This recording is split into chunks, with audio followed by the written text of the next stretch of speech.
എനിക്കൊരാളെ ഇഷ്ടമാണ്.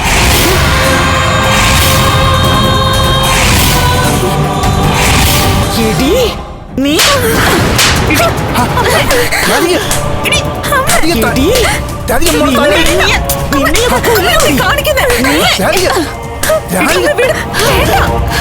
ബഹളം കൂട്ടി നാട്ടുകാരെ മൊത്തം അറിയിക്കണോ?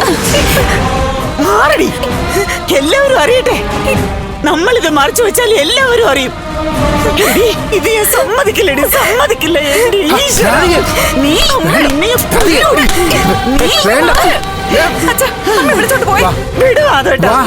അവൾ എന്തായി പറഞ്ഞത്? എന്റെ ദൈവമേ, നീ പറഞ്ഞത് സത്യാണോ അതോ വീണ്ടും പറ്റിക്കാൻ പറഞ്ഞാണോ? പറയടി. അതെ ചേച്ചി, സത്യമാണ്.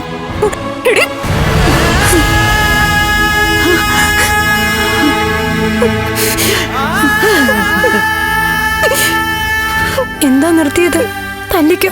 നീ എന്തുകൊണ്ടാ ഇക്കാര്യം ഇതുവരെ പറയാതിരുന്നേ? നിങ്ങളെ ആരെയും വേദനിപ്പിക്കാൻ വയ്യാത്തോണ്ട്, ചേച്ചിയെ വിഷമിപ്പിക്കാൻ വയ്യാത്തോണ്ട് പല വട്ടം ആലോചിച്ചിട്ടുണ്ട് ഒക്കെ ചേച്ചിയോട് പറയാൻ. പക്ഷെ ചേച്ചി എപ്പോഴും പ്രശ്നങ്ങളുടെ നടുവിലായിരിക്കും. എനിക്കറിയാം, ഞാൻ എല്ലാം വെട്ടി തുറന്ന് പറയും, ഭയങ്കര ബോൾഡാ. പക്ഷെ എന്നെ കുറിച്ച് ഓർത്ത് ചേച്ചി നാണം കൊടുന്ന ഒന്നും എനിക്ക് ആലോചിക്കാൻ വയ്യായിരുന്നു.